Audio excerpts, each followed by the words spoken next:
Bueno, vamos a seguir con el siguiente tema. El asunto general es la reunión de la iglesia y ahora vamos a pensar, por ejemplo, en los días en que la iglesia se reúne o debe reunirse. Vamos a orar para que el Señor nos dé su gracia en esta segunda hora. Padre, te damos gracias, Señor, por la provisión que nos das, por el cuidado, Señor. Oramos que también bendigas nuestra alma con tu palabra, que tu Espíritu Santo la aplique, que podamos vivir cada vez más conforme a lo que enseñas en las Escrituras, Señor, que valoremos lo que tú valoras y las reuniones de la iglesia entonces para nosotros sean importantes.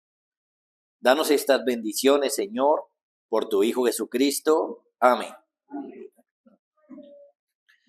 Bueno, vamos a iniciar con la pregunta, ¿cuándo debemos reunirnos? Ya sabemos, hay que reunirnos. Los propósitos son para la gloria de Dios, la edificación de los hermanos. Y ahora, ¿cuándo debemos reunirnos? Es una pregunta de suma importancia. Podemos preguntarnos, ¿será posible que Dios haya dicho cuándo debemos reunirnos? Pues a la luz del principio regulador, entendemos que sí, porque el Señor no ha dejado en nuestras manos completamente este asunto. Nuestra confesión de fe, por ejemplo, dice que hay algunos asuntos tocantes al gobierno de la iglesia y a la adoración que deben resolverse conforme a la luz de la naturaleza. Pero todo lo que es esencial, todo lo que es primordial, ha sido enseñado por el Señor en su palabra. Si esta pregunta es primordial, entonces lo vamos a ver en la Escritura. ¿Cuándo debemos reunirnos? Entonces, la primera respuesta es el día del Señor.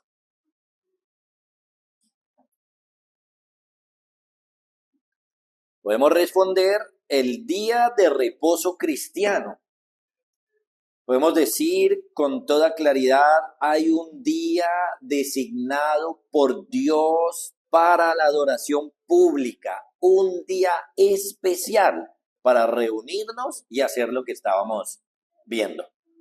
Alabar al Señor, darle la gloria al Señor y la edificación mutua. El asunto claro es que Dios desde la creación designó ese día para que sea dedicado para Él. Desde la creación misma, por eso lo vemos en Génesis. Podemos decir que en la primera página de las Escrituras podemos verlo. Leemos, por ejemplo, Génesis 2, 1 al 3.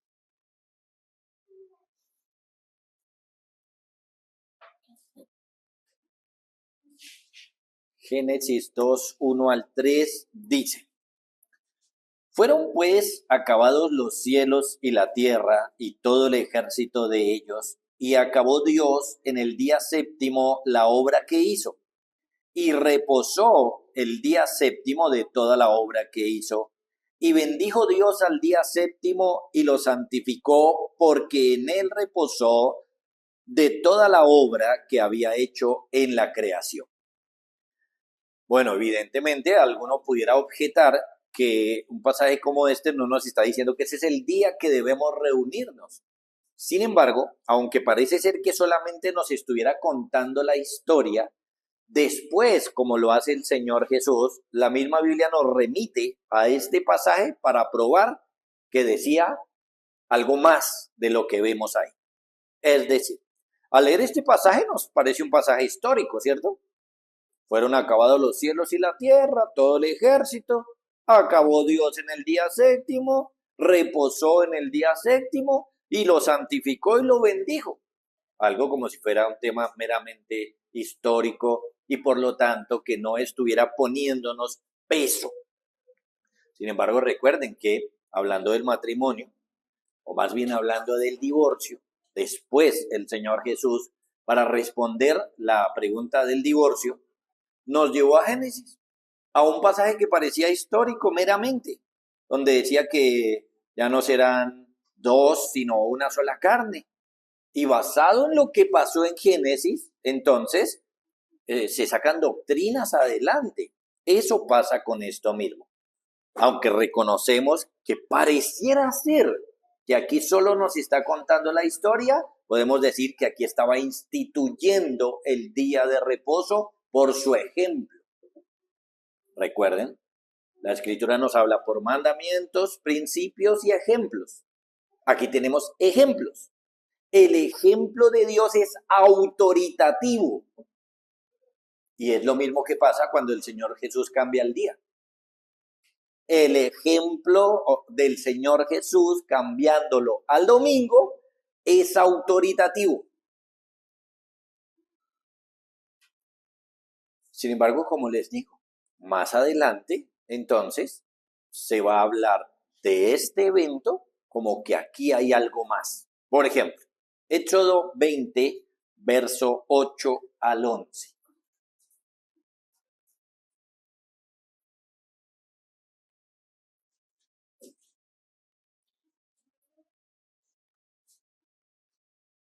Dice, acuérdate del día de reposo para santificarlo.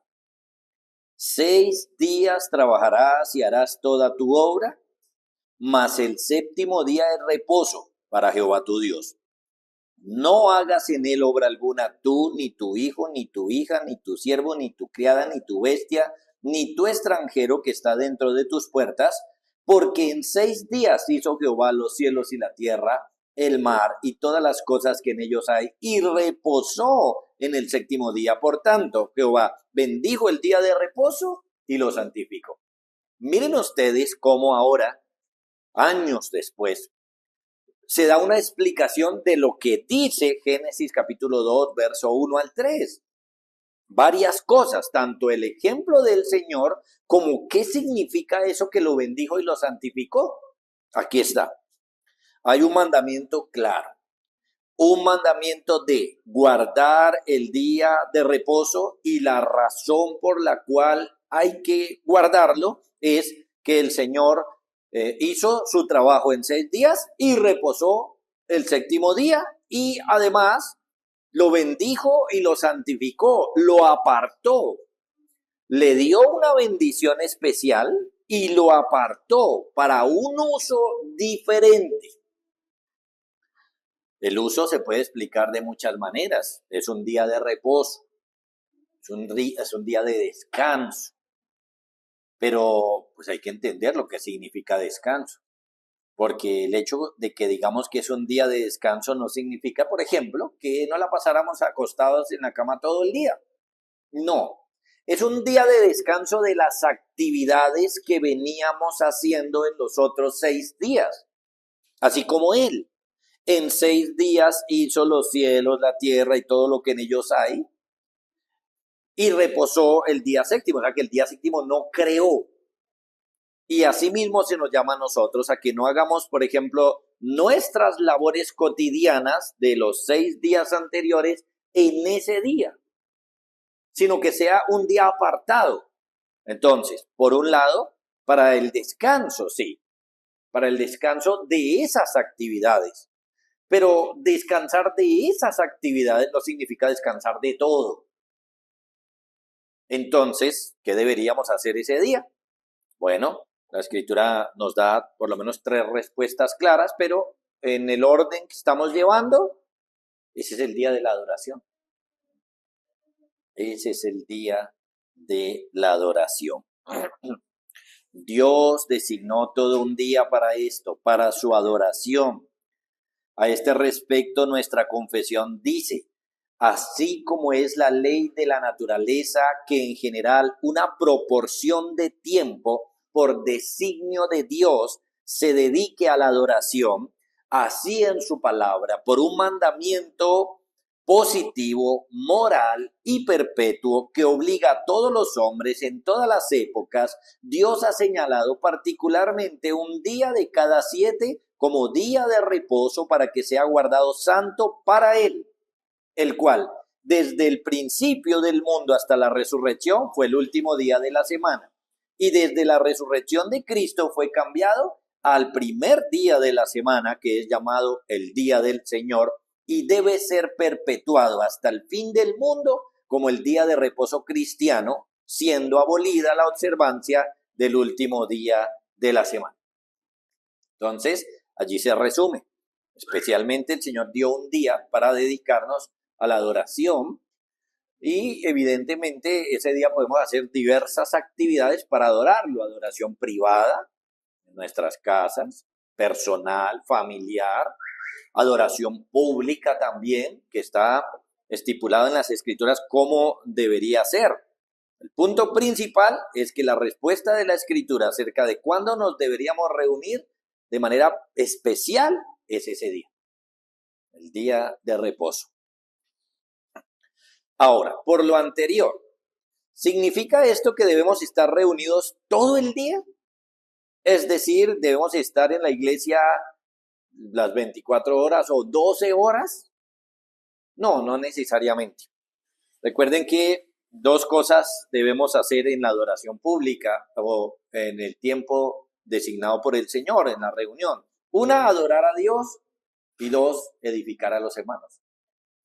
De tal manera que, por ejemplo, podemos designar tiempo específico para darle la gloria al Señor y tiempos para edificar a los hermanos. Aunque la sola adoración del Señor ya involucra edificar a los hermanos, de todas formas podemos sacar otros tiempos para edificarles específicamente en cosas que nosotros vamos notando que van necesitando o que yo mismo necesite. Así que no debemos pensar entonces que debemos reunirnos todo el tiempo, pero sí dedicar tiempos en el día del Señor para reunirnos. Y la misma Biblia dice cuáles son esos tiempos. Tenemos el ejemplo de nuestro Señor, por ejemplo, guardando un día de reposo, Mateo 12, verso 1 y 2.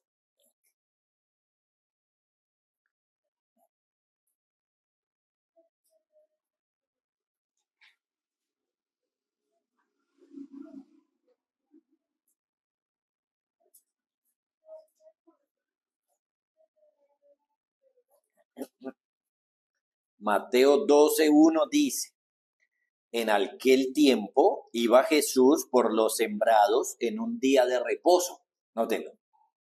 Iba Jesús por los sembrados en un día de reposo, y sus discípulos tuvieron hambre y comenzaron a arrancar espigas y a comer. Viéndolo los fariseos le dijeron: he aquí tus discípulos hacen lo que no es lícito hacer en día de reposo.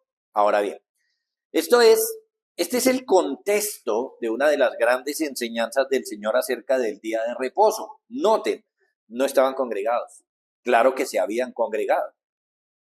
Si usted lee los diferentes evangelios, notan que ellos asistían a la sinagoga, el Señor participaba de la sinagoga, hacía las actividades que se hacían en la sinagoga, pero luego, entonces él salía, entre otras cosas, a edificar a sus discípulos, a enseñarles a ellos, a hablarles, a aplicarles algo que hubieran visto en la sinagoga o algo así. No estaban congregados, están caminando por los sembrados en el día de reposo, porque caminar es una actividad muy buena y en el día del Señor sirve para pensar, para hablar con alguien, etc. El Señor enseña, entonces ahí en ese contexto da varias enseñanzas maravillosas que son que en el día de reposo se pueden hacer obras de necesidad y obras de misericordia, pero la obra clave son obras de piedad. La obra clave es la obra de piedad, es decir, adorar al Señor, primeramente, y la edificación de los hermanos. Esa es la obra que hacemos el día del Señor. Adorar a Dios y edificar a la iglesia. Y se pueden hacer obras de necesidad y de misericordia.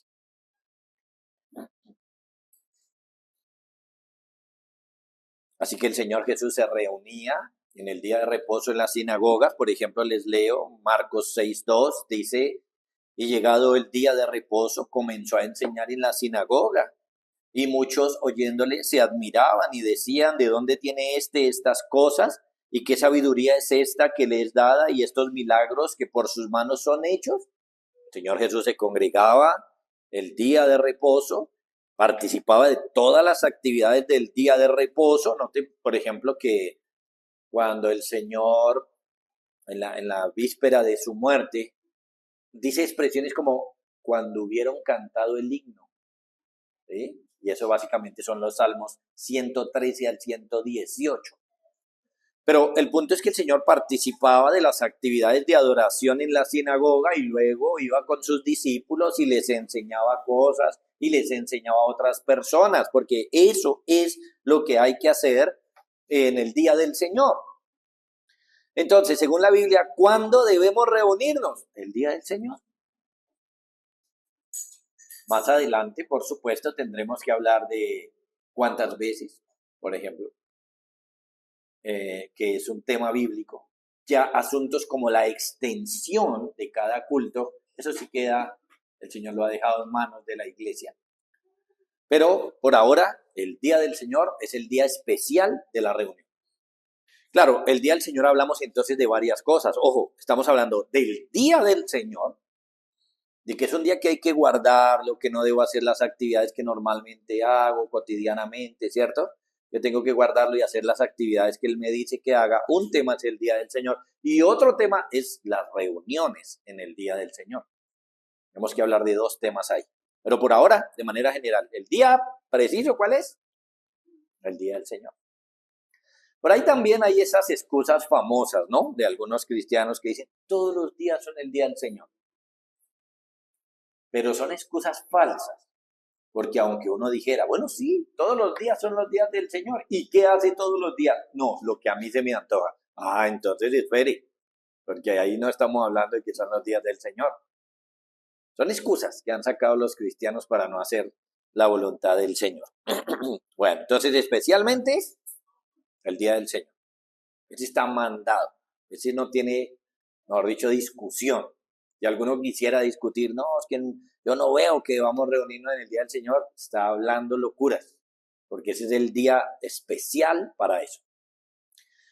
Pero podemos responder una segunda respuesta a la pregunta ¿cuándo debemos reunirnos? Otra respuesta, entre semana. Podemos preguntar, ¿solo debemos reunirnos los domingos? ¿No debemos reunirnos otro día? O permítame ponerlo así, ¿no es sabio reunirse otro día? ¿Y cómo hacemos para responder esa pregunta? Pues, como lo hemos enseñado, pues la Biblia tendría que decirlo, ya sea por mandatos, principios o ejemplos, ¿cierto? En cuanto al día de reposo, tenemos un mandato claro. Hay que guardar el día de reposo para dedicarnos a los asuntos del Señor en privado y en público. Ahí no hay nada que hacer. Pero, bueno, permítame mostrarles unos pasajes para seguir abundando en este tema. Hay un principio en el Antiguo Testamento. 3 pasajes claves quiero leerles. Por ejemplo, Salmo 16:11, Salmo 23:6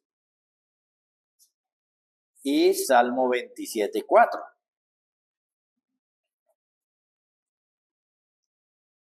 Un principio de lo maravilloso que es precisamente la reunión, porque la reunión, amados hermanos, es principalmente con Dios. Este es el punto clave.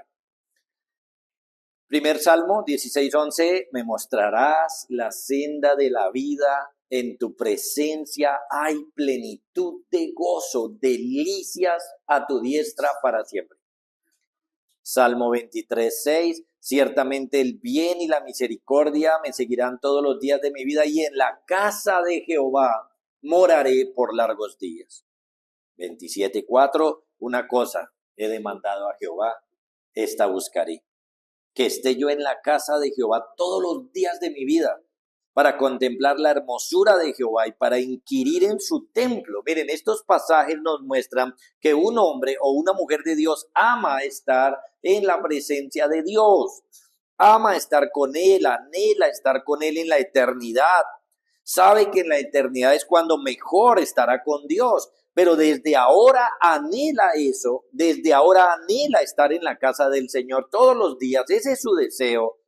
¿Y dónde está la presencia especial del Señor, que además aquí está mencionada?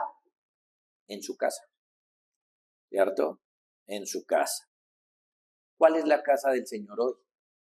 Porque los salmistas podían estar pensando, por ejemplo, en el templo. Antes de la construcción del templo de Salomón, podía estarse pensando en el tabernáculo, luego en el templo. Pero ¿cuál es la casa de Dios hoy? Es la reunión de la iglesia. ¿Recuerdan? Cuando os reunís como iglesia. Por ejemplo, 1 Corintios 3:16 dice, ¿no sabéis que sois templo de Dios y que el Espíritu de Dios mora en vosotros? Efesios 2:21 dice, de quien todo el edificio bien coordinado va creciendo para ser un templo santo para el Señor. Efesios 2:21.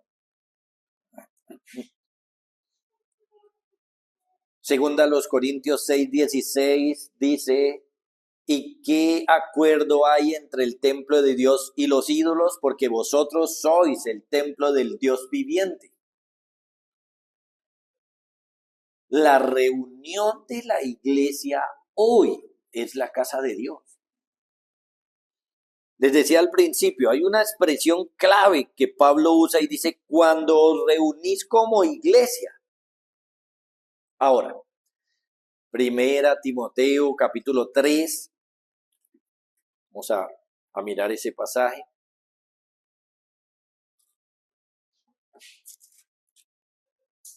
Primera Timoteo capítulo 3, verso 14 y 15, nos explica qué es la iglesia. Esto te escribo, aunque tengo la esperanza de ir pronto a verte, para que si tardo sepas cómo debes conducirte en la casa de Dios, que es la iglesia del Dios viviente, columna y baluarte de la verdad. Cuando nos reunimos como iglesia, no te voy a unir este pasaje que acabamos de leer con el de Corintios. Cuando nos reunimos como iglesia, según 1 Timoteo 3:15, ¿qué somos? ¿Sí lo notan? Cuando nos reunimos como iglesia, somos la casa de Dios. Entonces ya no estamos pensando en el templo físico de Salomón, no estamos pensando en ningún templo físico. Claro que por supuesto necesitamos un lugar donde reunirnos para estar cómodos, pero esos son esos asuntos logísticos, circunstanciales. Pero cuando nos reunimos, no importa dónde nos reunamos, puede ser en este lugar o puede ser en un campo o en una choza, no importa, pero cuando la iglesia se reúne, es la casa de Dios. Y la presencia especial del Señor está ahí todo el tiempo. De tal manera que por eso estas palabras que decían estos salmistas que anhelan la casa del Señor para contemplar su hermosura y etcétera, se cumplen hoy en la reunión de la iglesia. Entonces, sabiendo que esta bendición la tenemos el día del Señor, el domingo, ¿podemos tener esta misma bendición otros días? ¿Deberíamos reunirnos otros días? ¿Nos gustaría reunirnos otros días? ¿Qué hubiera dicho un salmista de esos? Un salmista diría, claro, anhela mi alma, ¿cierto? Estar en la presencia del Señor. Entonces nosotros deberíamos también anhelar estar en la presencia del Señor. De tal manera que, por ejemplo, nosotros por eso muchas veces no criticamos iglesias que se reúnan los lunes, martes, miércoles, jueves, si eso es lo que quieren que lo hagan. Si están felices estando en la presencia del Señor todos los días, que lo hagan. Pero el asunto es el siguiente, ¿no? Si aquí hay una obligatoriedad igual que el día del Señor, o si estas cosas se pueden manejar. Entonces, podemos decir que no tenemos un mandato específico para reunirnos entre semana, pero tenemos el ejemplo de la iglesia. Y como la Biblia nos enseña por mandatos, principios o ejemplos, podemos aprender de esos ejemplos. Entonces, Hechos 2:46.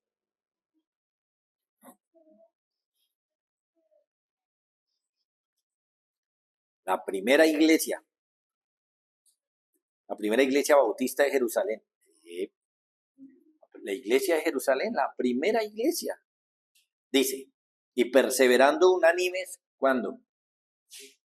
Cada día en el templo y partiendo el pan en las casas, comían juntos con alegría y sencillez de corazón. ¿Cuándo se reunían? Todos los días. Otro, capítulo 3, verso 1. Pedro y Juan subían al templo a la hora novena, la de la oración. Nos muestra que ellos, en un periodo de transición, como el libro de los Hechos, donde se está pasando del antiguo al nuevo, igual subían a la hora novena, a la hora de la oración, iban a orar, iban juntos. Capítulo 5, verso 42. Capítulo 5 ahora. Y todos los días en el templo y por las casas no cesaban de enseñar y predicar a Jesucristo.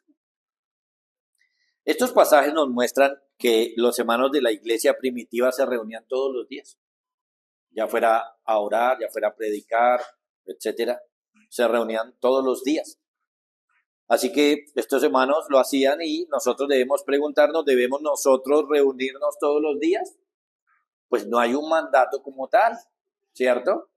Que nos obligue, como si nos obliga el día del Señor. Pero podemos decirlo así, en cuanto al domingo tenemos un mandato claro, un mandamiento positivo, moral, perpetuo. En cuanto a los otros días no tenemos mandamiento, ¿sí? No tenemos un mandamiento como tal, pero sí tenemos ejemplos y principios. El principio es que los hijos de Dios deben amar estar reunidos. Ese debe ser su deseo, su anhelo. Y en cuanto a los ejemplos, vemos a estos hermanos reuniéndose todos los días. ¿Qué deberíamos hacer nosotros? Como no hay un mandato como tal, pero como nos queremos reunir, ¿sí? Estamos entre esas dos cosas.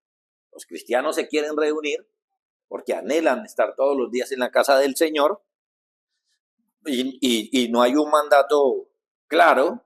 Entonces esto se puede solucionar realmente con algunas decisiones de cada iglesia.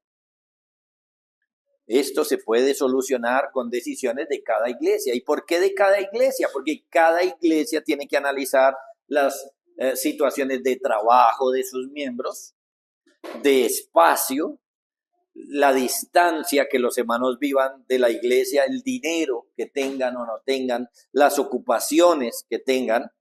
Entonces la iglesia lo que tiene que hacer es precisamente analizar cada iglesia su situación y tomar decisiones conforme a eso mismo, a sus situaciones. Si todos los hermanos no pueden asistir todos los días, por ejemplo, pues tomen decisiones al respecto. Si los hermanos viven muy lejos, de tal manera que no pueden reunirse todos los días, o sus trabajos, por ejemplo, no les permiten, pues tomen decisiones al respecto.